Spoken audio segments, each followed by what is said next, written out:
So a big warm welcome to the third day of the third edition of the Chenin International Celebration. It's been wonderful to spend some time in Angers. We spoke about geology, we spoke about genetics, flavors, a lot about sustainability.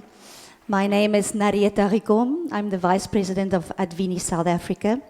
We're a French company. We own and we produce wine in France, but also significantly in South Africa. Wineries such as Ken Forrester and Kleine Zalse. And the reason why is that we believe in Chenin Blanc. We believe in the variety and we believe in the people that make those vineyards grow, and we love the collaboration that we have, especially with the Loire. And it is fascinating to see how the Loire, and especially South Africa, and now I know it will also be other wine-growing countries such as California, etc., that will start working together so that we can all be stronger together behind this fantastic varietal, Chenin Blanc, which has really stood the test of time, and it is resilient. And it is also so versatile that we can really attract a big panel of consumers, existing, but also new. I would like to thank Découvrez for receiving us. We were wonderfully received for the last 2 days, and now our last day will be with you. I would like to also call the president, Denis Bressin, to maybe say a little word of welcome. And then afterwards, we will call up the panel. And as you see today, the system is a little bit different. So we will have a panel discussing, especially because now we're in Découvrez, we're going to speak about identity. And that is maybe one of the big points that we touched on all through the seminar, because identity and your place, and we even see how it impacts genetica and the varietal, and the sense of place is very important. And that's why Chenin Blanc from South Africa, California, of the Loire, or Découvrez, or anyway, is just not the same. It's so incredible, expressive, and versatile. So then we will have a tasting, and about 12:30 we will break and have some lunch, and we will take you through the day as we go. Merci, Président.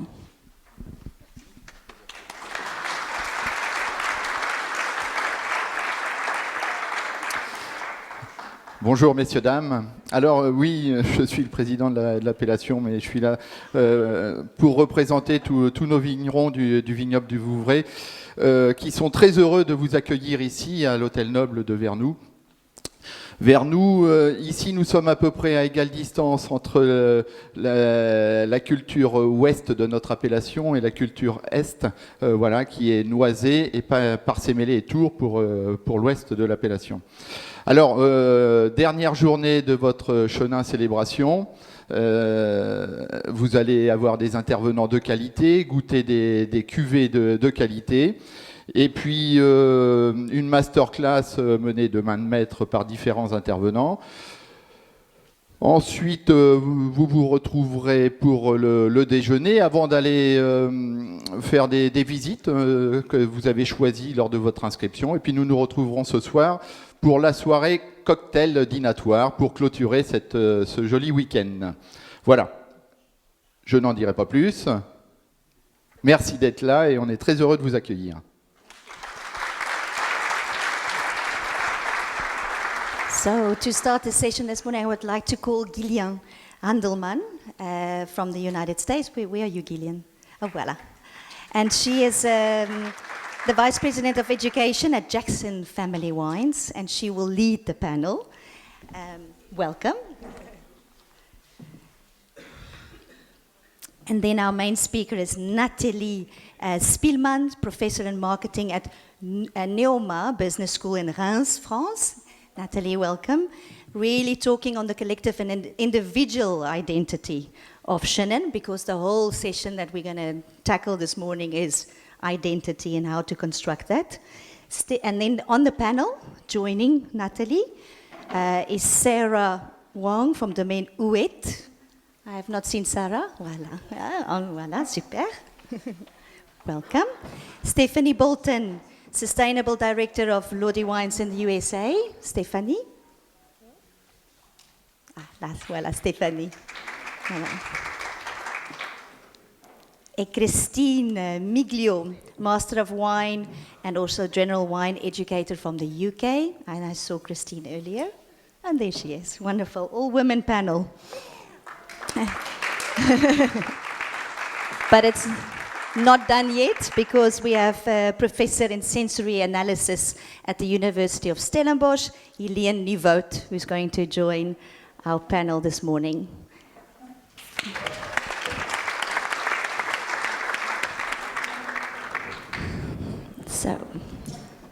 So Gillian, you are in charge.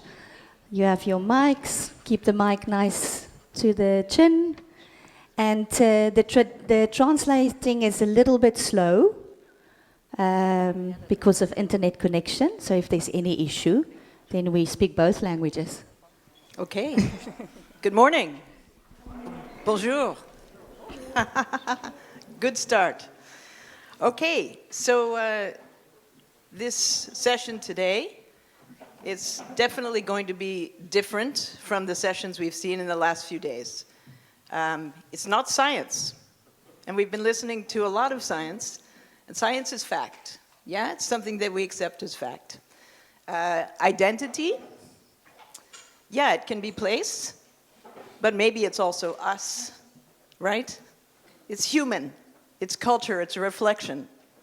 So this is something we're going to talk about today, and I hope we argue. I hope we debate, because debate is very healthy. What I want to do first, though, is start with a really very interesting presentation about identity and how it's formed from Nathalie Spielmann. And I'm going to go ahead and let you start. Thank you so much. I hope this is good in terms of volume for everybody in the room. Okay, perfect. All right. Yeah, perfect. Okay. All right, so thank you all for being here so early this morning. And thank you for inviting me, Etienne. It's always hard after all these technical sort of sessions that are very factual, as Gillian said, to show up and then try to explain. And I thank Etienne again for having me do a presentation on marketing and branding in only 15 minutes. So I'm going to try to do my best. But essentially, I think one of the big elephants we have in this room when we talk about the clonal identity or the terroir parcels that Sam did and so on, is what we want to try to do is how can we make that speak to consumers? So everything that all of you have been doing over the past 3 days have essentially come down to what do consumers think, or what can they interpret from what it is that you guys are doing either in the vineyard or in the winery. So a couple of key questions that I would like to discuss today with you are, how can Chenin Blanc be marketed and branded as an international variety? But as we saw across all the regions that were presented in the Loire, but even we saw in Argentina, we saw in California, and obviously in South Africa, which by the way holds a very special place in my heart. The idea is we don't just want it to be Chenin, we want it to be Chenin from around the world, and how can we make all of those individual identities resonate with consumers? Second part is how critical are coherent, and I think that's really important, the word, collective branding efforts in defining these regional identities. So I'm pretty sure that all of you understand that you have an individual brand, which is the brand that you have created, that you've crafted, and then you also depend in a part on the regional brand in which you're crafting that individual brand. And that's a really important facet that is often overlooked in marketing campaigns or even when we conceptualize our own individual brands. And then obviously, how can these regional collective branding efforts be maximized to broaden the global appeal of Chenin? Because what we're trying to do is to make sure that Chenin has a wider reach and that it has more people interested in it and that it develops further as an international variety that's on everybody's sort of consideration list and top of mind. So I thought the first thing that we should do, I am a professor, so this is the sort of things that we do, right? Is we start by defining certain terms. And I think branding is an important term to define because it's not very clear in a lot of people's minds. And I think it's important for us to understand that a brand is essentially a product that is manufactured under a particular name. So what's really critical about a brand is that it's often intangible. So it's something that we can't touch. It's something that is really hard to measure, and it's often related to perceptions about a product. So this is why we often have brands that, for example, if we were to add a value to all of the tangibles that they have, you know, like the buildings that they have or the staff that they have a higher value on the market because in consumers' minds, they're perceived as being better than their competitors. So how do we conceptualize brands? Well, we do that usually through logos, words, or images. I mean, we can list, you know, Apple. You just need to look at the logo, or the Nike swoosh, for example. That's a really good example of a very strong brand. And essentially, the logos, the images, and the names are the only tangible parts of a brand, okay? So where do we get brands, or how do we develop them? We often develop them based on awareness. There can be certain attributes that we associate to certain brands. It can be through benefits, images, thoughts, feelings, you know, attitudes, I like, I don't like, or experiences that we've had. So when I told you that South Africa has this, you know, very close space in my heart, the experiences that I had in South Africa have completely changed the perception that I have towards the products that come from South Africa. My first vacation when I moved to France 16 years ago were in the Loire Valley. My husband and I still can't go through Angers without having a little thought about those first vacations because we had an experience. And that's essential to our brand image of Angers. But what I really want you to focus on is this is a model that conceptualizes how brand can source certain either awareness, attributes, benefits. And you'll notice that we've got country of origin in that little corner. And that's really critical because a lot of times when we have brands, for example, the place where they're made can add to the brand perception. So if I say to you made in France, there's probably gonna be a slight luxury dimension to it. If I say made in Germany, there might be an efficiency component to that brand that's interpreted. So understanding that nuance, that brands don't operate often in a place where they're just on the market, but that where they're coming from can also influence consumer perceptions. So in certain cases though, like for wines, it can be very difficult to separate the place from the product. So my co-authors and I, and there is a legit academic paper behind this work. So, you know, while Gillian was saying, you know, identity is opinion, the researcher in me is kind of like, well, there is some research component to it. Okay? So what my co-authors and I decided to coin, and I did warn Sarah that I had this in my presentation before I knew I was on a panel with her, and I wasn't trying to negotiate an allocation. But by examining products, and if you think about it, it happens in wine, it happens in precious metals, it happens in food products. A lot of times for terroir brands, what we have is a host brand that's unique to the firm, so domaine huet. But then we also have a location brand, Vouvray, which is shared by all of the producers within the location brand. And that's something that's completely different from, for example, Nike. Nike will orient itself and do what it wants, regardless of what Adidas is doing. When you're a wine brand, or when you're what we coined a terroir brand, sorry, Sam, we've coined terroir brand here. But the idea is essentially, well, if you're working with two levels of brands, you need to consider those in tandem. You can't think about them in a silo or individually. And essentially what that means is that you need to be able to understand that you are coaxing something special for your individual brand out of something that belongs to everybody else. So just to make that really clear, what are terroir brands? So yes, a terroir brand is a brand that includes the location from where it sources something important. And in this case, it can be materials or, and I think this is really important, craftsmanship. So we've talked a lot about place, you know, we've talked about soil, we've talked about geology, but we also need to talk about how people take those components and make something extraordinary out of them.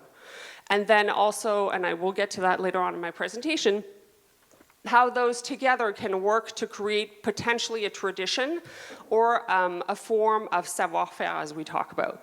So I gave you examples that are not in wine, but just to also show you how prevalent the concept is. So if you look at Royal Limoges porcelain, for example, it states Limoges.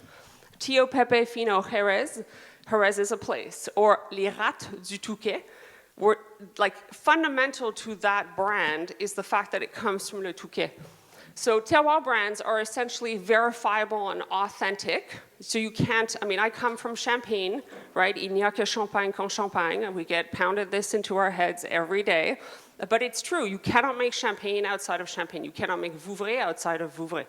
So essentially what we're talking about is a process that's leveraged from the bottom up. And I do have a diagram to help understand this. But I do want to point out what a terroir brand is not, to give you a concept. It's not Maybelline New York, because the cosmetics that are used for Maybelline do not come from New York. I don't want to ruin anybody's perception, but no, not all L'Oreal makeup is made in Paris. Another example might be something like the Panama hat or Chicago-style pizza or Philadelphia cream cheese is not made in Philadelphia, okay? And it's important also to understand that origin is not a given in marketing terms, in the sense that it can be a resource, but it only matters if you can make it work to your advantage. So for those of you who have a MacBook, if you flip it over, you will notice on your MacBook that it says designed in California and assembled in China. So most of you are flipping it over. Voilà, perfect. Okay, it's like with my students. This is an example of not a terroir brand. What they're basically trying to do is use the appellation or the origin, which is appealing, California, to sort of, you know, minimize the fact that it was assembled in China. But this is not a terroir brand, because in both cases, they're not really valuing either craftsmanship or the core materials. And then I put here, don't become cheddar cheese. Okay, I believe there's a few English people in the room. Where does cheddar come from? Right, well, even you're saying anywhere, which is problematic because it really does come from Somerset. But the problem is that they weren't able to get together, these producers, and protect their location brand. And now the biggest producer of cheddar cheese in the world is Wisconsin. Okay, and they basically decided to legally protect themselves in 1996, and I believe it's called West County Farmhouse Cheddar, which is the longest word, and nobody's ever going to go in a cheese store and order West County Farmhouse. No, they're just going to, can I have cheddar, okay?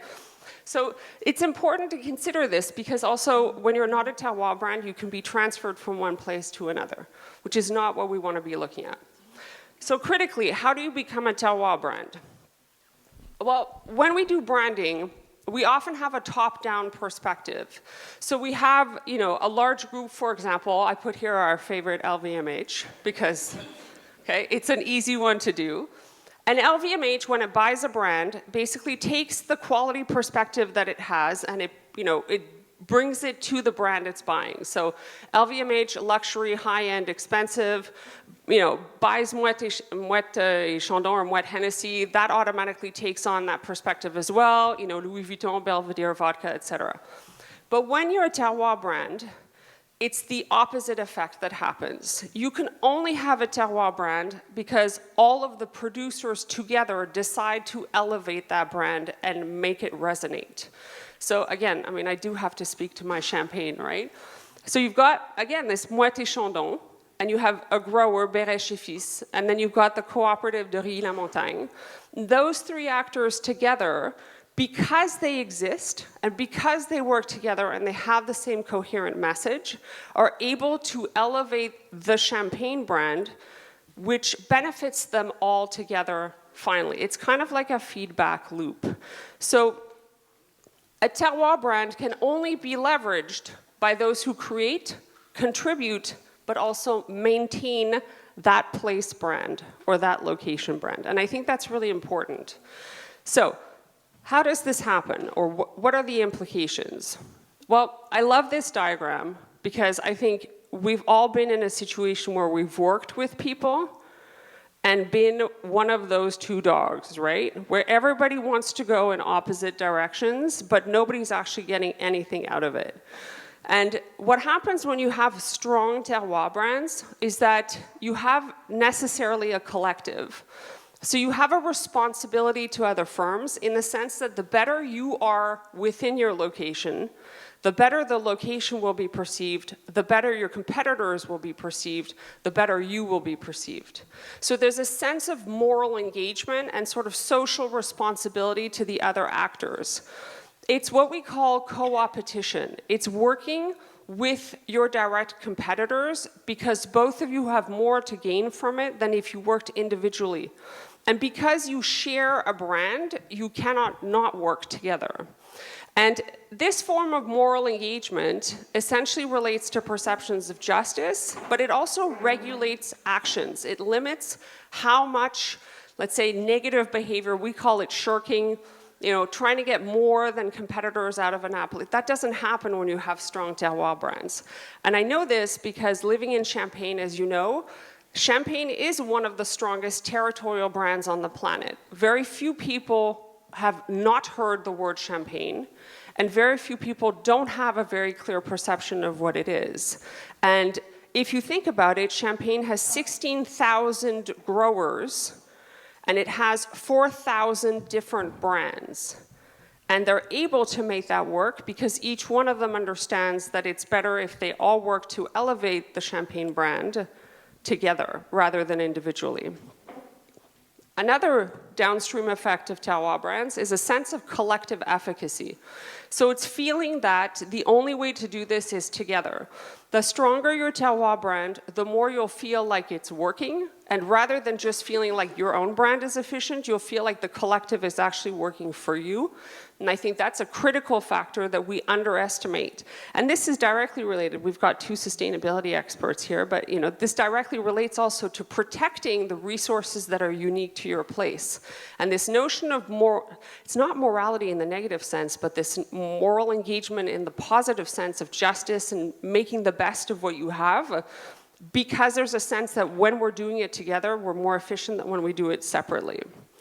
So I know what you're thinking. I know you're thinking, okay, great. You've told us, this is how a terroir brand works, but how can we individually, in our own appellations or in our own regions, how can we find or define our own terroir brands? Don't worry, I've got you. Okay? So 3 determinants. The first one, and this was basically the first 2 days of this conference, were placial. This is the technical research word, but we say placial distinctiveness. What do you have that is distinct in your place? So either from a geological perspective, I'm talking to you again, Sam, because you're the man in that domain, and geographical conditions that are distinct. Something magical happens in this place that cannot be replicated elsewhere because the soils are unique, because the climate is unique, because the geography is unique. That happens in my backyard and in my neighbor's backyard. If we want to take it to that level, we can. There's no limit in terms of how large or how small. I would encourage you to do it more at a meso level, not at a country level. But you can do it into, Burgundians are really good at this, right? They're really good at doing between certain rows. So you can do it, and it can be very powerful. I gave you examples from around the world just to show you that it really was a research paper. But when we talk about Tahiti pearls, the value of those pearls is because there are unique currents and a unique temperature of the water that creates that type of pearl that can't be replicated somewhere else. Tanzanite would be another example. Only in the foothills of Mount Kilimanjaro and nowhere else. So what does that mean from a Chenin perspective? It basically means that each location where Chenin is grown I have this here, yeah, okay.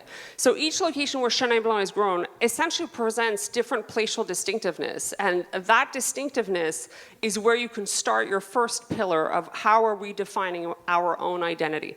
What happens in this unique place, California, Paso Robles, right? What happens there that doesn't happen somewhere else, and that's from the scientific perspective. The second determinant would be craftsmanship specificity. So something that I found really interesting was listening to Sean. Where's Sean? Over there, right? So on the first day where there was this sort of debate between how are you managing Chenin Blanc in the Loire, how are you managing Chenin Blanc where, you know, it's a lot of drought, and how your grapes are different and how the berry sizes are different. That for me is what Sean is doing is a form of craftsmanship. What people in the Loire are doing is a form of craftsmanship. It's understanding what the raw materials bring and then knowing what to do with them. And what's fantastic about craftsmanship, we use this word in French, le savoir-faire. But what is le savoir-faire? It's tacit learning. It's things that you cannot learn in a book. It's things you learn through observation and by doing them over and over again. And that is also very, very hard to replicate. So what Sean does in South Africa is really hard to replicate in the Loire, for example, because it's so unique to South Africa. But it is something that is very marketable. So, and I know marketing sounds like a dirty word, but it's really not, okay? So each location where Chenin Blanc is grown can develop some craftsmanship that is unique and specific. And if you can identify and quantify that process, then that becomes your second pillar of how to define your terroir brand. And then the last pillar is the one where I don't want you to see this word tradition and sort of, you know, bristle. Because, you know, I am from Canada, and our wine regions are also very nascent. They're very, very young, like 1970s young. And what's really important here is that sometimes, and it's also not to say that if you're using a machine, this is not good, because that would be basically excluding all of New Zealand and how they make wines. And, you know, the specificity of using, for example, machine harvesting is what brings all those aromas to the grapes in New Zealand. But what I'm trying to say here is there is a form of processing and a tradition, be that tradition young or old. It doesn't have to be monks 2,000 years ago. It can be dairy farmers from the 50s. That is okay. It's to be able to say, how can we make those traditional methods transform those inputs into outputs? And that's what creates a form of authenticity. Authenticity also is not something that needs to be old. It can be something that is just verifiable, and it can be something that is easy for people to understand and traceable. So what I'm saying here is, for example, Fleur de Sel from Guérande is hand harvested, and that's why it's the most expensive. So even if it's just the harvesting part, or even if it's just the sorting part, or even if it's just in the vineyards, whatever it is you're doing, make that resonate with consumers. Make that be your tradition. And I think that's a very, very important way to create a form of, you know, continuity of those historic practices, even if your history is quite young. Because it relates to how your product is styled.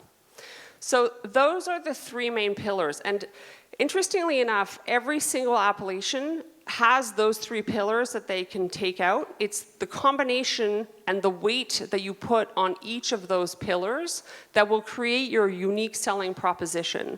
In certain location or terroir brands, you will have more emphasis on the processing traditionalism. On others, it'll be more on the placial distinctiveness, and on others, it'll be more on the craftsmanship specificity. It's pretty bad when I make up those words and I can't say them. So, you know, it's that unique combination, and I think everybody just kind of needs to take a step back and collectively say, okay, well, how do we want to make those three pillars resonate? And then I can hear that burning question, when and how do they fail? Because I've told you, you know, how does it work? But there must be obviously ways in which it doesn't work. And these are the four conditions in which terroir brands tend to fail. And that's, again, from research. If you have host brands, so remember the brands that are the individual brands, if you have strong host brands versus more local brands that have a weaker presence, you know, LVMH, when they come into an appellation, they're a huge brand. it can create a form of disconnect between the actors in an appellation to feel like one has more global power and others are operating on a more local scale. So making sure that you've got, and we're very good in France with this because we've got entities like Les Affaires that help to make sure that there's a little bit more of a balance. But this is something to look out for, that there has to be, you know, enough players in all of those domains in order to feel like there's more balance and more interest in creating the location brand together. Rival set stability. So when you have a lot of brands that come in and out of an appellation, that doesn't create enough time to build relationships with people you're collaborating with, and that can be problematic. So I'll give you an example. Cava, there was too much variability within the appellation, too many big brands that were being bought in and out and so on, that it got so bad that some of the key traditional producers decided to opt out and create their own appellation Corpinat. So being very careful about how stable this set is. I'll speak again with Champagne. We've got 320 houses. They never fight. Okay, granted, a lot of them are owned by LVMH, but even the ones that are not, we would hear about those sort of, you know, issues. It's very rare that we'll hear one brand say that the other brand stole their marketing idea. That doesn't happen because they've been around together collectively for so long. And what I'm hearing is a lot of the brands that are here and a lot of the brands from South Africa have been around for quite a while. They know each other very well, and so they know which space they can operate in. Locational ownership. I think, you know, there's a difference, and I think there's quite a few winemakers in the room here. There's a difference between when you own land and when you're renting or when you are buying. And we heard this from, I don't know if Chris is still here today, but Chris Alhide did mention yesterday that he bought his first vineyard, I think, in 2011 or 2019, and he said, and that's when I started to cry. He said something like this. So, you know, you understand that as soon as you buy the land, you have different imperatives, you have different costs, different stress level. Well, clearly, if you're buying versus owning, you don't have the same sort of, you know, considerations and constraints. And so I would caution, for example, certain places in South Africa or even in California to consider that in your rival set and to consider how to make sure that that is not an issue that would create distance between producers within an appellation. And then obviously, competitor concentration.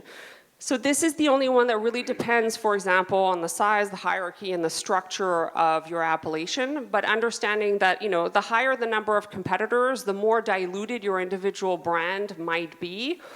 But again, in Champagne, with our 4,000 different brands, you know, we're still able together to create something that's a little bit global, on a global standing and have some relevance. So I gave you just a very quick table to finish, which just relates to my case study example from Cava. I thought it would be good to sort of highlight for you what each one of them has done in terms of the 3 pillars. And this is not to say that Corpinat is better than Cava, quite the opposite. It's to show you how Cava still has its relevance clearly in the marketplace. Corpinat has a different type of relevance, and so it will resonate probably with different types of consumers. But the placial distinctiveness of Cava is essentially unique microclimates that are from around Spain, but using indigenous varieties. And being from around Spain works. For Corpinat, it's using only grapes from Penedès. Craftsmanship specificity, for them, it's conventional and organic, and it's production that's possible outside the region of harvest. This allows them more flexibility to respond to consumer demand. That is fine. Their craftsmanship, and there's something to be said. And again, I mean, in Champagne, we have producers making 30 million bottles per year, and they're able to reproduce a signature style. That is a form of craftsmanship. Craftsmanship does not have to be people by hand in a small atelier in this sort of romanticized image. So their craftsmanship is being able to replicate on a large scale and to be consistent. Whereas in Corpinat, they're using only organic agriculture, which I'm not teaching you anything new here. Organic agriculture usually entails a bit more variability in terms of styles from year to year. And then all tasks are performed in a single winery. This is how they want to define it. One's not better than the other. And finally, processing traditionalism, the blending of various grapes from various microclimates versus hand harvesting, and then longer aging periods. So if you're able to just sit down, whichever region you're in, and with your competitors, just fill in these 3 pillars and all agree on those 3 pillars, you've already got 90% of your identity down on paper. And I just want to leave you with this last quote, which is something I think we often forget, especially in the world of globalization, where we're often encouraged to seek new markets, to go wider, to go bigger, and so on. Sometimes the best place to succeed is where you are with what you have. And rather than looking elsewhere, sometimes just having a closer look inside will give you all the answers that you need. Thank you so much.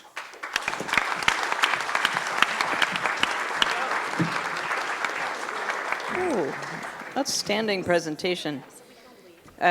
Interestingly, of course, what goes through my mind as an American is, well, that's a really profound piece of academic work there, but it also has a little whiff of socialism.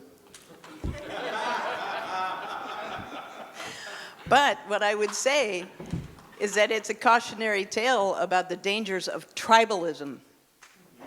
Tribalism is something that we all have to be very careful of, right?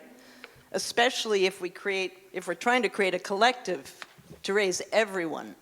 So, you're going to hear a lot of that in this panel. We're going to start with how Chenin Blanc informs each of these panelists' work. Also, could we get 2 more bottles of water up here? And do we have a clicker, by any chance, to advance the slides? I asked. No? Okay. Secondly, what are Chenin's unique calling cards? So for people who don't understand that term, what is its unique proposition as a variety, a grape variety?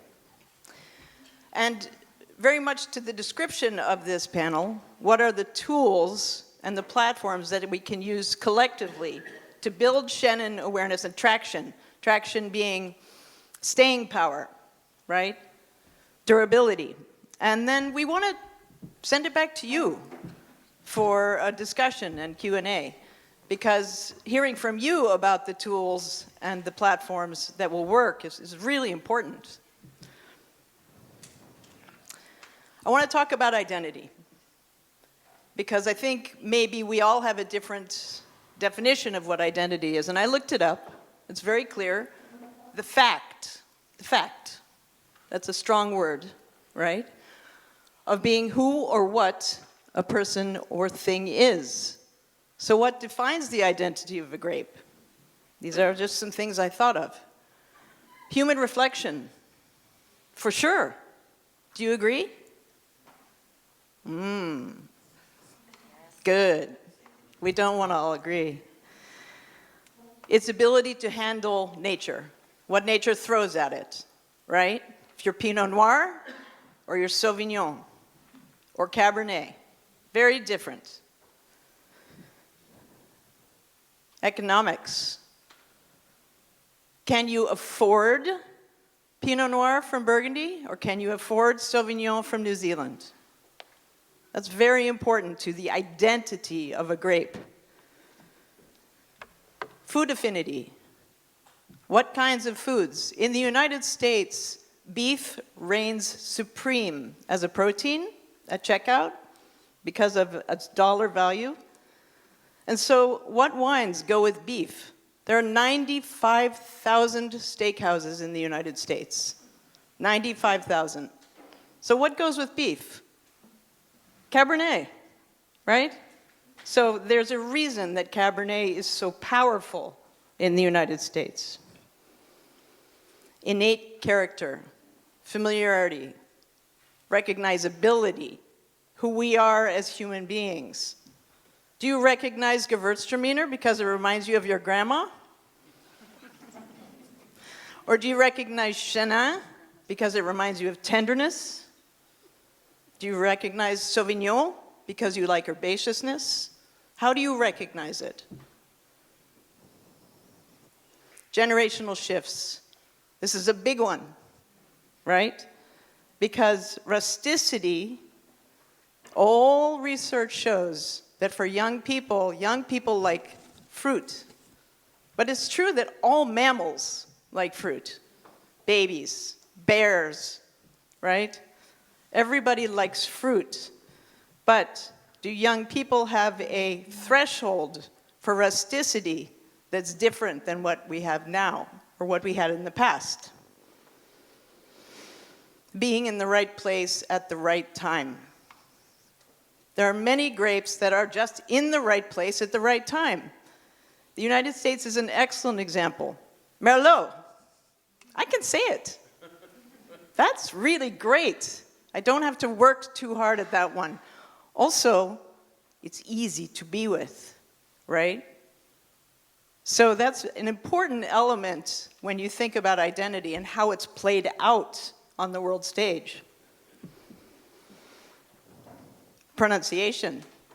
Don't think it doesn't matter. It does.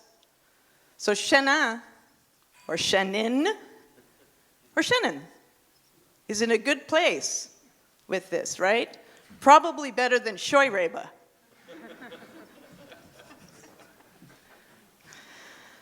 Regional politics. Yeah, regional politics help to shape the identity of a grape. No question, right? Go back to tribalism. And all of this together, in my mind, puts together the thing that when I go into a French cellar, or any of us obnoxious Americans go into a French cellar and we say, what is the pH? Oh, c'est compliqué. So this is a very, very complicated picture, and so I don't think we can take it so lightly. I think we have to really think long and hard about it, and Nathalie's presentation was really profound in that way. Lift it together. What's in a hook, too? I want to look at that, because I asked a lot of people about the identity of Chenin, because I love it so much. It confuses me when people are like, it's okay. Why? Why, I asked people, why has it not had more hook? And a lot of people told me, well, Sauvignon, c'est simple. Sauvignon, thiols. Everyone can understand thiols. Some people don't like them, right?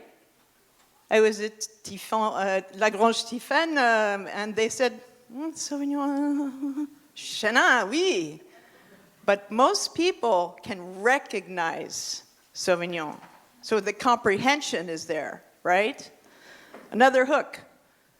Well, diacetyl, butter. It's a big hook for everyone. Mammals, babies, again, bears. Like, everybody loves butter. So when people figured out this thing in Chardonnay that people love diacetyl, in America in particular, people went nuts. Because in movie theaters, they literally blow the smell of butter into the movie theater so that you will buy popcorn. No kidding. Vanilla and cocoa. It's a big hook, right? Vanilla and cocoa. Where is vanilla and cocoa? Barrique, right? Sweetness. Sweetness is something that we should debate, and we're going to. Because people say, oh, people don't drink sweet. Bull. That's not right. The research in the United States right now around the fastest growing Cabernets, they have a lot of sugar in them. It's a new thing, and it's really confusing to those of us who make classic Cabernet. Why do they want the sweetness in the Cabernet? To soften it, to make it more approachable, to make it easier for them, right? And also the foods we eat, sweet. Ketchup. Ketchup is sweet, right? The most current research shows that tropical fruit is really, really compelling to young consumers. So you see guava, you see passion fruit, right? And the yogurt, the sodas, everything, right? Have you seen it? It's out there. It's very, very, very attractive to young consumers. Can we use that in our favor? And the question that I would ask is in this hook. These are benefits. To Nathalie's point, a consumer is looking for the benefits that they can understand, right? So as we consider how to position Chenin, right? What are the benefits? And that's what we're going to discuss. Okay. Chenin's calling cards. Let's talk about this. Everybody here has something to say, and we're not going to repeat what we've heard. We're not going to say diversity. We know this.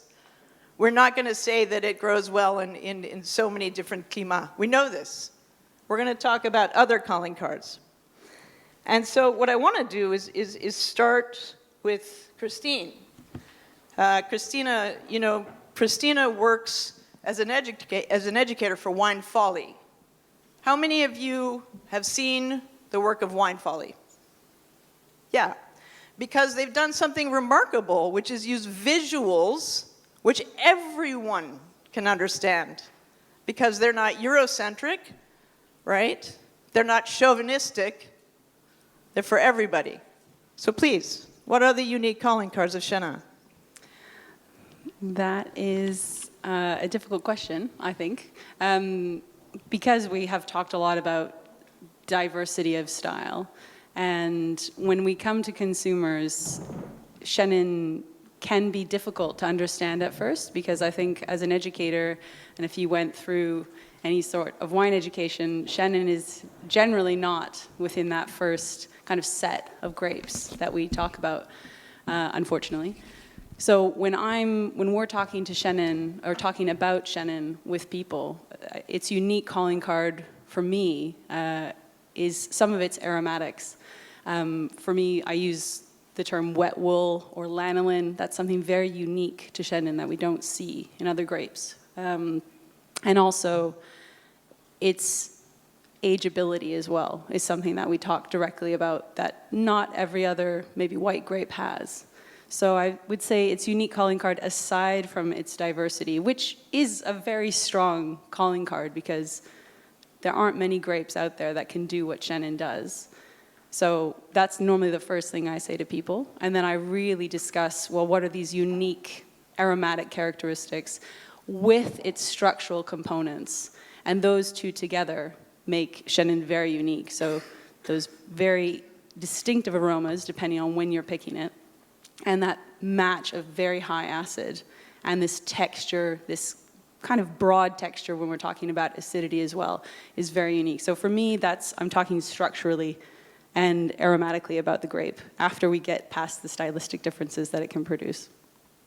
Do you find that people really understand the difference, or do they kind of just say, oh, is it like another grape to discuss it? Yeah, I think that's generally what I tend to do, is relate it to something else that people will have already learned, which again is tricky because we want them to learn about Chenin first, but generally speaking, traditional wine education, they'll learn about Chardonnay, they'll learn about Sauvignon Blanc, they'll possibly have learned about Riesling. And if you can relate that back to something that they've already tasted or know or have seen on a shelf, then that's much more facile, easier for them to understand.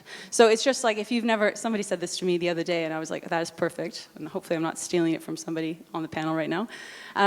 They was like, have you ever had alligator? Right? Was it you? Are you going to use it? Okay, I'll let her say it. I was like, somebody said that. That makes so much sense. I'll let Nathalie go with that. Anyway, relating something that you already understand and know is very, very key when it comes to education. Because if you don't have a reference point, it's very difficult to remember things. So anytime I'm educating about wine, if I can relate it back to something that somebody already knows, be it in wine itself or outside of that realm, then they will much more likely retain that information. So we can relate Chardonnay, and this is going to be controversial, of course, but you can relate aspects of Chenin back to Chardonnay in the way that it's produced in some cases. You can relate different styles of Chenin to Riesling as well. So using that to kind of make this path of understanding is very helpful, at least when I'm teaching people. What were you going to say, Natalie?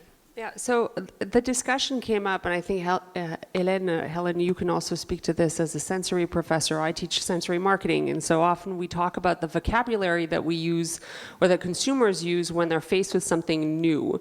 And I gave Christine the example of alligator. If you've tasted alligator and you want to try to describe it to somebody else, you'll probably say something like, well, it's kind of like between swordfish and chicken. But you're not actually talking about the swordfish, you're just giving examples of other products. And that's complicated because it doesn't really define its own identity, right? Alligator is not swordfish and it's not chicken, but then what is it? And so a big part of being able to have an identity or to put words on certain products is a linguistic issue, and it's the ability to find words that are distinct and then are able to, like you were saying, wet wool, lanolin. You know, we have a little paper here that asks us to describe. For me, it's wax crayon. It's Crayola. Donc, c'est la craie grasse. That's for me the smell, but I can understand, not the only smell obviously, but, and that's something that we don't find in any other descriptors for any other grape variety. And could be a unique calling card than for Chenin. I mean, if other people smell it too, obviously. And that's the third component, is that everybody has different thresholds of different aromas. And so I'm not very good at rotundone, for example. Maybe not everybody smells the wax crayon. Maybe it's not even there. I don't know. Ellen, you can probably tell us if it's in there or not. What are some of the unusual descriptors that you find for Chenin Blanc that you use that other people may not recognize? I come from a non-academic approach here. First of all, welcome to Vouvray as the one person with the orange wristband, producer side. Welcome. We've been waiting for this day for about 3 years since South Africa, so everybody in Vouvray is really excited to have everyone here. Just have to throw that in. Take it down a notch. Yeah, I mean, coming from outside of this and my training and tasting and experiencing all of this is very reflective, but also just from tasting, right? And what I realized along the way is descriptors are almost narrow sometimes when we think about them. We think about the lanolin, we think about the beeswax or the fruits and the flowers, but we can also think in colors, right? Everybody's brain is really different. We can think about this wine reminds me of this dish that I love, and because of that, it reminds me of my grandma or this moment in my life. And I think those are the most unique situations. It's not the descriptor itself, but it's like where Chenin can bring you because of its such wide aromatic profile. I don't know if what's something unusual that you use that maybe people go, huh? Well, like this reminds me of a picnic, you know, the day after it rained in the grass and the leaves and a situation. Or this reminds me of being right next to, like, you know, a creek and you're hearing the water and you're just feeling this space. It's more of an intuitive feeling place than it is an actual, like. Understand. Anyone else?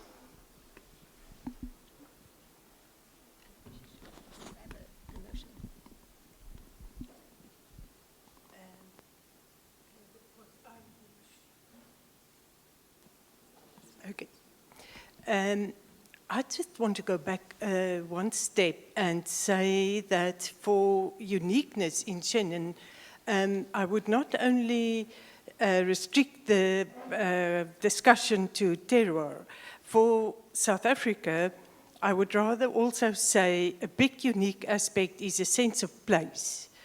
And because the grape can be planted in anywhere in the country with vast different geographical, climatic conditions, we managed to get people to go to those places. So it's closely linked with tourism and with hospitality. And there I think Chenin has an advantage over Sauvignon Blanc because simply you can't plant Sauvignon Blanc everywhere. And the industry in South Africa has been highly successful to use a sense of place as a hook and giving it this unique Chenin character. Chenin is just in many more places, locations, than Sauvignon Blanc. Yeah, I like that. So basically, the fact that it's more widespread will allow more people to experience it in place. Yeah. I'm going to go emotional for the distinctiveness of a descriptor for Chenin. When I think of Chenin, I actually think of fun, because in California, we're having this movement where there's a lot of parties associated with Chenin, and there's fun things like this hat that people are making to promote the grape. And we have a slide we'll show you in a little bit. We just did an event called Hella Chenin, so very, very California.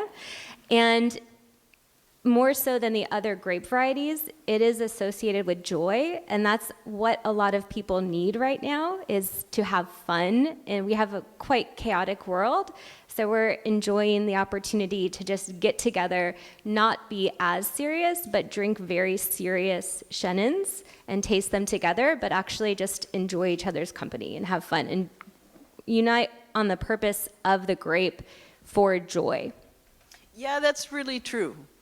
Do you agree that Chenin brings a certain different level of joy? There's something about it. I don't know if it's the community, the grape, or the two in combination. Yeah, absolutely. But before we go, take a quick look at this. This is two Wine Folly charts. And so I'm just going to read it because it may be difficult to see. For Sauvignon gooseberry, well, obviously not everybody knows what gooseberry is, right? But the other ones, melon, grapefruit, peach, passion fruit, they're recognizable. Yeah? Chenin, quince. No.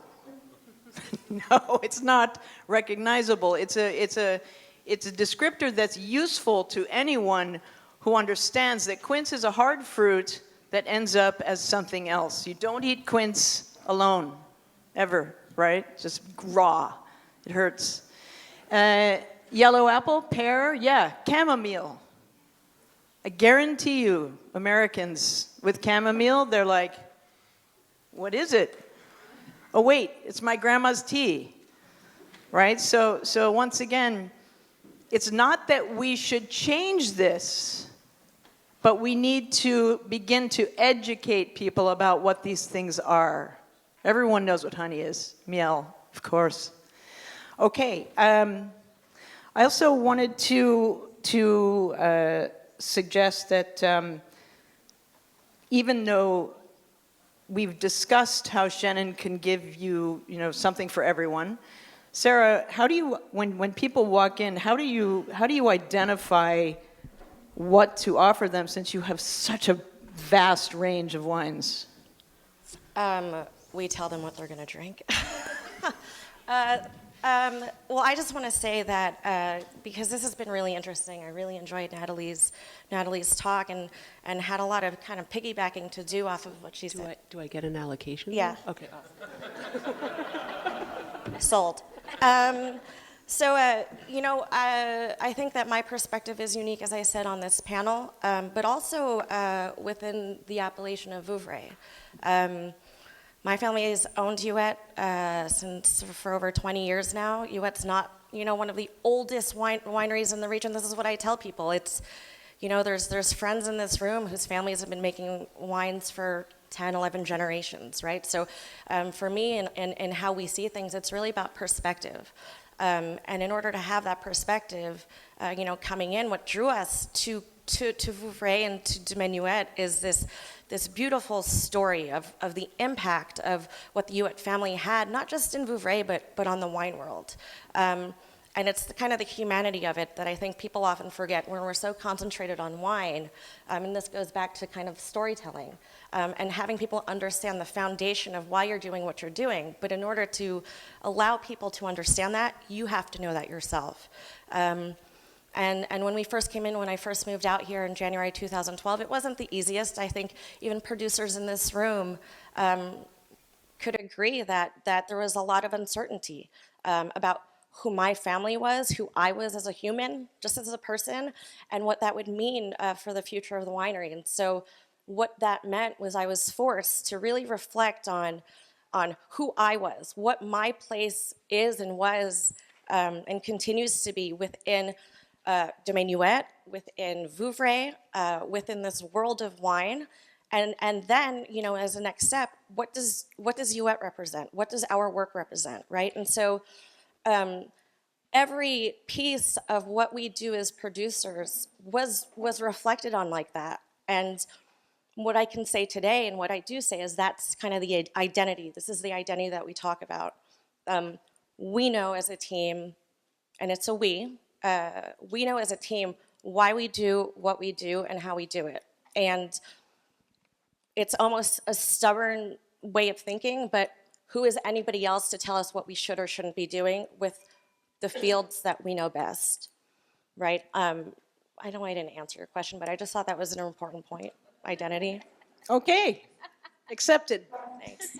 I do want to take a minute about sweetness. I think it's really important. And so let's just take a poll in the audience. Who drinks sweet wine? Yeah, now we're the trade, and ostensibly we are more discriminating, right?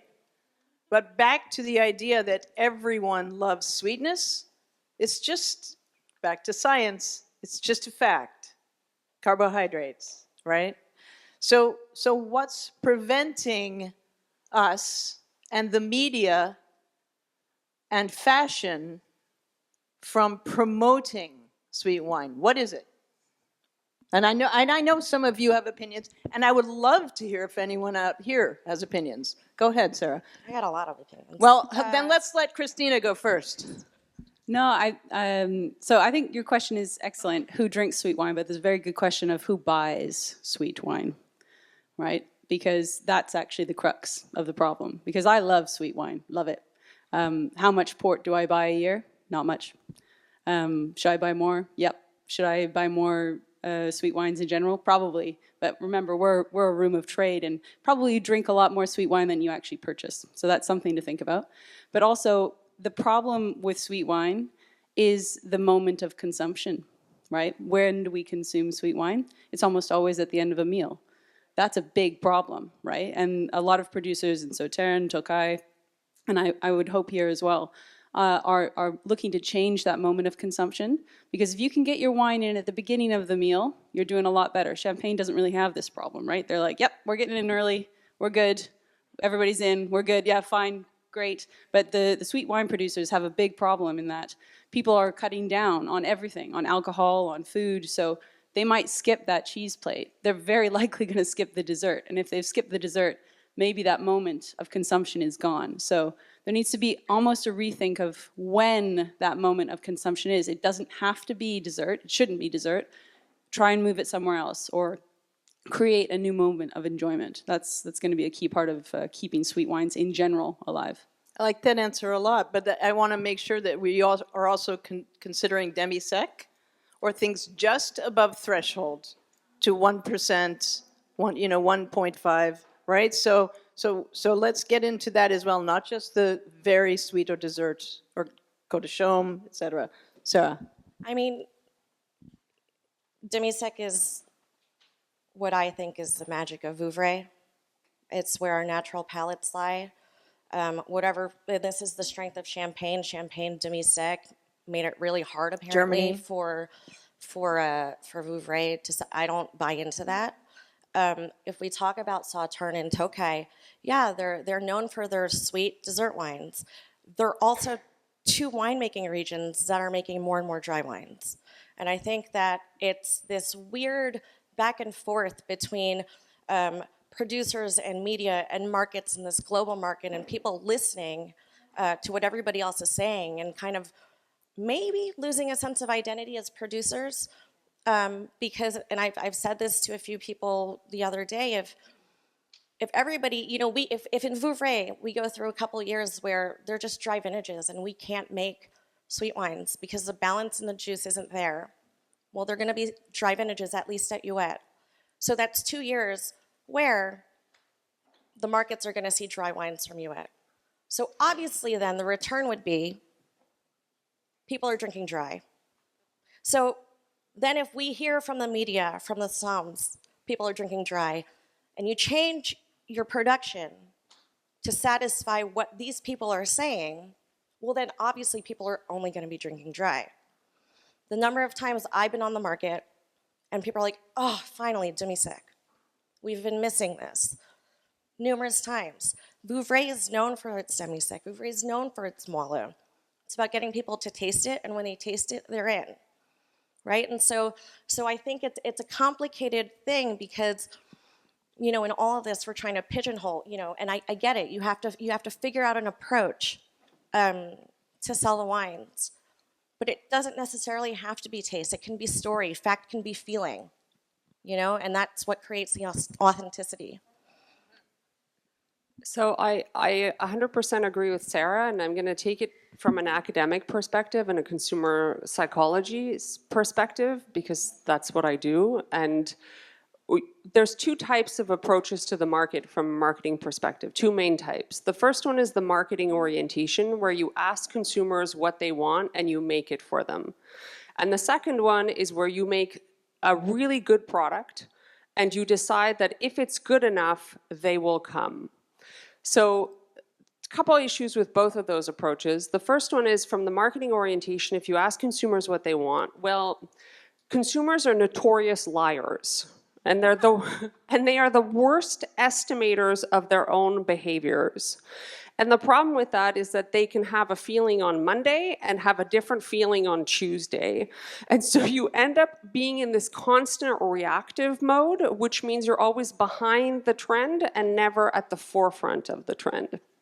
Now, the opposite of the production or the product perspective is that it means that you have to stick with a specific product and go with it regardless of market trends. So the example I give to my students is Camembert. Can you make a no-fat Camembert de Normandie? You cannot. The AOC, no, but if you make, I was very specific. I said Camembert de Normandie and not Camembert, because Camembert de Normandie is the AOC, and ça c'est à la louche and so on. You are not allowed. You cannot make zero alcohol champagne. It's not allowed. And so even if, let's say, the world is going towards zero and no alcohol, champagne cannot make low alcohol. Just like if, fat becomes the next evil, well, Camembert, and hey, guess what? The 80s was about, fat is the devil, and Camembert de Normandie is still going strong. So sometimes, and especially when we have distinct places and we have distinct craftsmanship and we have all of these value propositions, it's not about adapting to the market, it's by staying very clear and focused. And it's what we call in management causal ambiguity and path dependency. The longer you've been around, the longer you can weather the storm and the more successful you'll be. And it gets back to that sentence. Sometimes don't keep thinking, looking elsewhere. What you're doing is fine. It's just a blip. Mm-hmm. Patience, right? Okay, next. What tools or tactics can we employ to create greater awareness, right? C'est compliqué. But it turns out that our panelists have lots of ideas. And so I want to hand this over to Helene because she's done something with the evolution of aroma wheels that everyone from South Africa is very aware of, and many of us in the wine trade. That's the epitome of inclusivity and generosity, right? So Helene, please. I'm a scientist, so my comfort zone certainly are based on facts. And when we started to find the unique character of, or try to describe the unique character of Chenin, we said what will be the plan. And we asked a few basic questions. First of all, to generate a chemical profile of different styles, sensory profile, and then also stepping from the sensory profile to the sensory space of Chenin, which is completely different to the sensory profiling of individual glasses or a group of styles. When we started looking at sensory space, I do have massive respect for the visuals of Folly. I cannot tell you how complicated it is to extract the information for something like a sensory space of a cultivar. First of all, you have to have huge data sets. We collected a data set of about 50,000 different pieces of information, and we had to involve our artificial intelligence colleagues to make a picture of the sensory space of Chenin. And when we got to that stage, I realized we have a massive task when talking to the consumer. And the next logical step was, who will be this consumer that we talk to? Will it be the Chenin fan? No, we've got them. In South Africa, we have got 11 official languages. It's not even the full sum. We have groups of people living in different parts of the country. They have their own languages, and most importantly, they have their own cultures. And in many of those cultures, wine does not feature. Not because they don't like wine, it's simply not part of their lives. So we wanted to talk to those consumers in whose lives wine does not feature. The plan we made in consultation with the Chenin Blanc industry and individual sellers was a big plan. It was an ambitious plan. And the logistics were to identify, as a start, 3 different cultures. The Xhosa culture in the Eastern Cape. That is where President Mandela originated from, far from cities, rural.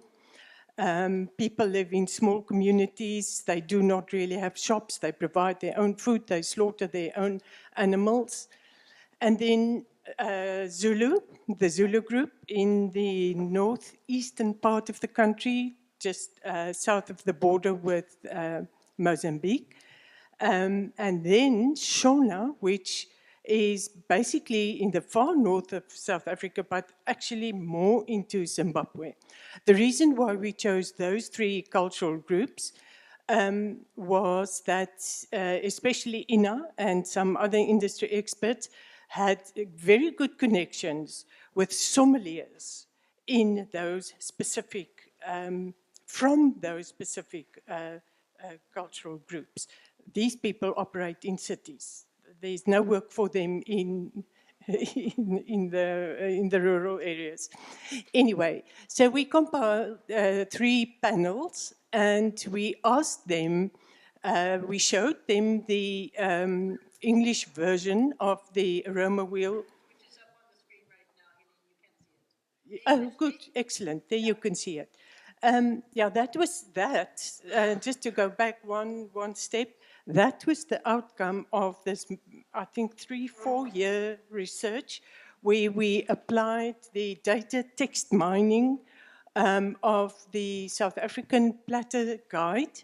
For those of you who don't know it, industry experts are asked on an annual basis to evaluate and describe all the commercial ones, or anyway, those ones that are entered into platters, and it will be by vast the majority. They are asked to describe the ones, and they must also give a quality rating. So we had a beautiful set of scores, a score out of 20 or out of 100. And what is platter 5? No, sorry, platter is 5 stars. It's a different system. So we had a quality score, and we had this massive data set. And just to make sure that we are not mining artifacts, We included a data set of Sauvignon Blanc, because in the mind of many consumers, those two cultivars confuse many people. It's difficult to say this is definitely a Sauvignon Blanc or definitely a Chenin for some of the wines. Anyway, that wheel was the outcome of a lot of hard work. And the words are in English, and that was that. And we gave it to the industry. They were part and parcel, the Chenin Blanc Association, of consulting with us and reaching agreement on which words, and we colored the wheel according to the styles, the greener, vegetative, and more ripe, and so forth. Anyway, so back to the sommelier groups of the different cultures. We said to them, there's the Cosa one. So the exercise for them was to describe a set of, if I remember correctly, 6 wines, Chenin styles, that Ina and the industry selected. And we asked them to describe the wine in their own language, of course, but to think back of the smells and the taste and the other sensory perceptions, which could also include things that they hear or things that they perceive or emotions evoked. And we asked them to describe what they perceived in those 6 wines, but from childhood memories, if I can say it like that. We didn't understand what they were talking about, 9 sommeliers, winemakers there in a group, and we didn't interfere. We certainly didn't train. They liked the visual aspect of the English version and said they would like to kind of build onto that, but customize it according to their own language. And Xhosa, as you know, or you might not know, is a beautiful language with a lot of sounds in it. So I cannot pronounce those names, and but if I had a Xhosa person here, you would have been entertained, believe me. And then what was striking about the Xhosa, that is in, as I said, in the Eastern Cape, rural area, and the wines were described in terms of what was fairly unique to us. First of all, a plant, a tree, a fairly short shrub that we have never included in any of our sensory analysis. And the Xhosa sommelier said, it's definitely this tree. It grows there where they are, and people there will be able to recognize it. Also interesting here, they mentioned the smells and the perceptions that they get from their little kraal. A kraal is a word that we describe where animals are kept. It's usually a mixture of animals, sheep,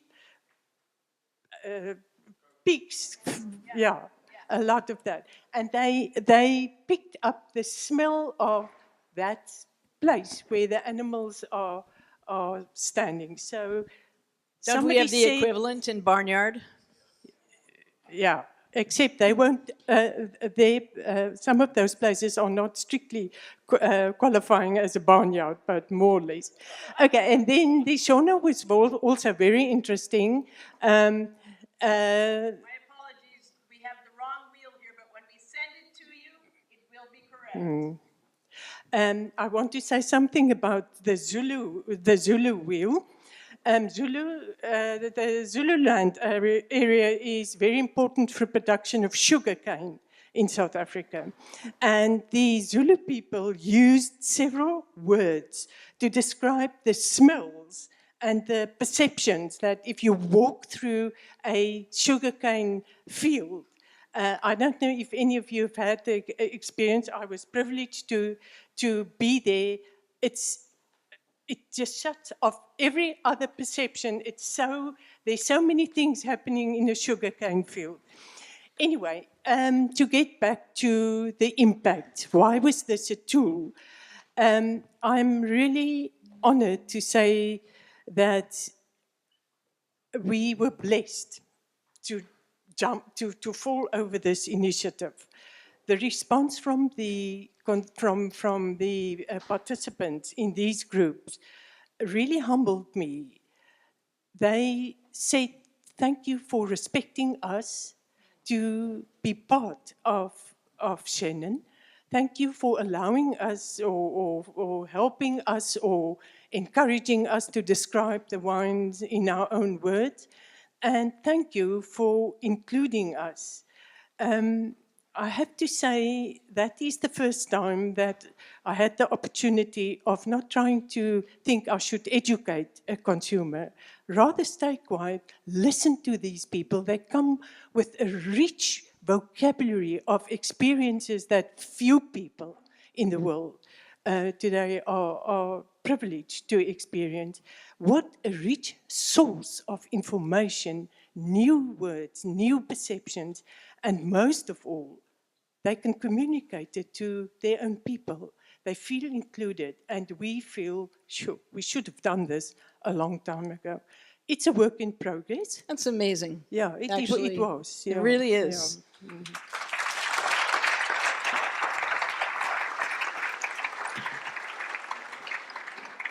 I want to have Stephanie talk about what she's doing in California.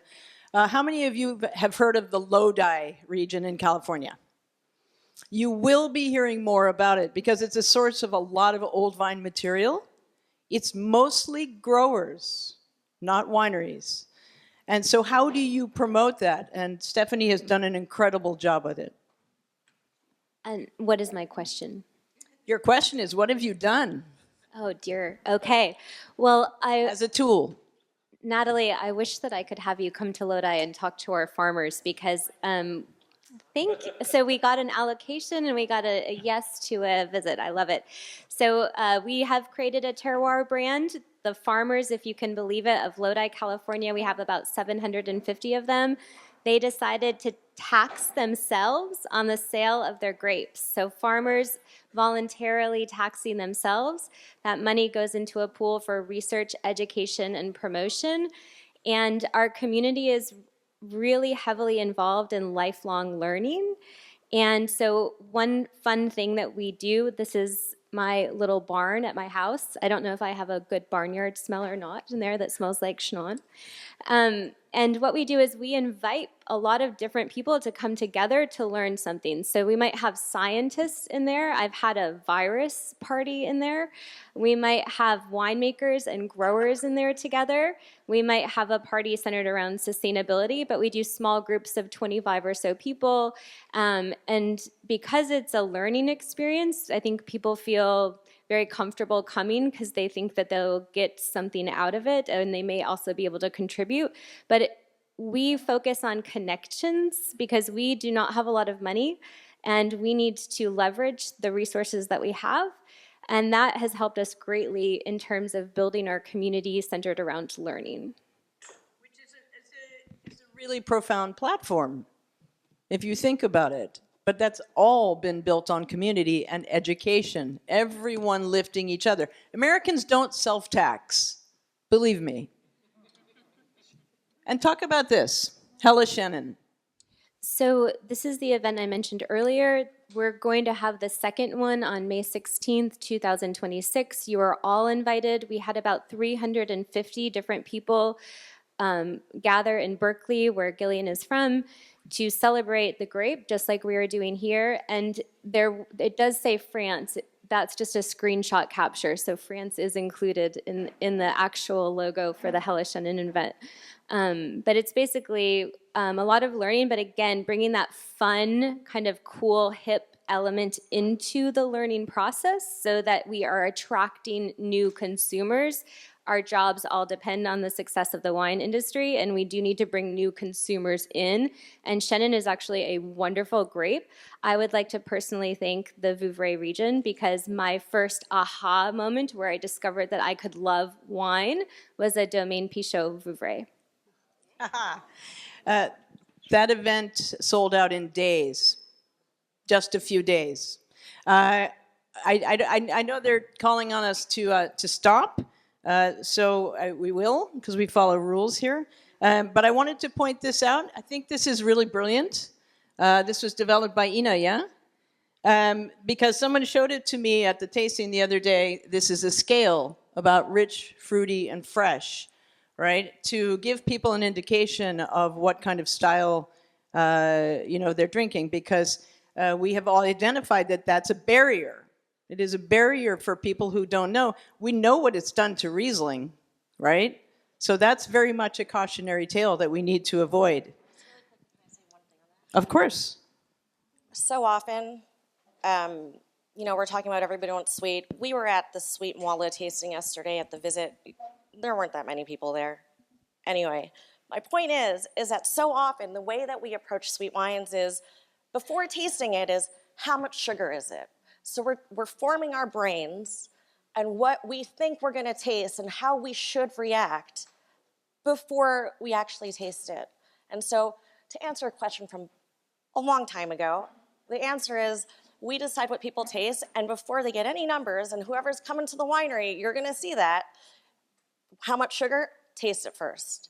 We have all the numbers for you. We're open books, but it's about the wine. It's not about the numbers. Chenin is much more than that, and that's kind of the beauty of it. That's the versatility. That's the diversity. Is that the you joy. can have things, and you can be fooled, and the best of us can be fooled, and that's what's awesome. It's humbling.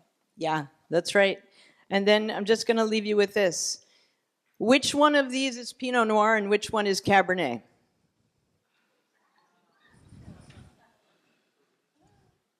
There's no descriptors, not one. It's just about emotion, feel, shape, right? Again, descriptors are chauvinistic.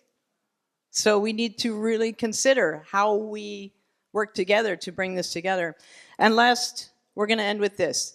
The tools and the tactics, education, tons of it, all of us together. Storytelling, the stories are the best. Regional tastings, getting together as a region so people can see what you mean by place and your culture. Visuals, yeah, we need the visual tools, clearly. Coordinated media outreach. Media, very powerful. Look at the people in the room. They're all going to leave with the messages that we delivered to them. Culinary schools. Let's go to culinary schools and teach people about Chenin. Cross-merchandising, partnerships, spreading joy. Also, who in here would be a Chenin ambassador if somebody gave you the tools? Hey, okay, I'm coming for your phone numbers. I want to thank the panel. Please give them a big round of applause.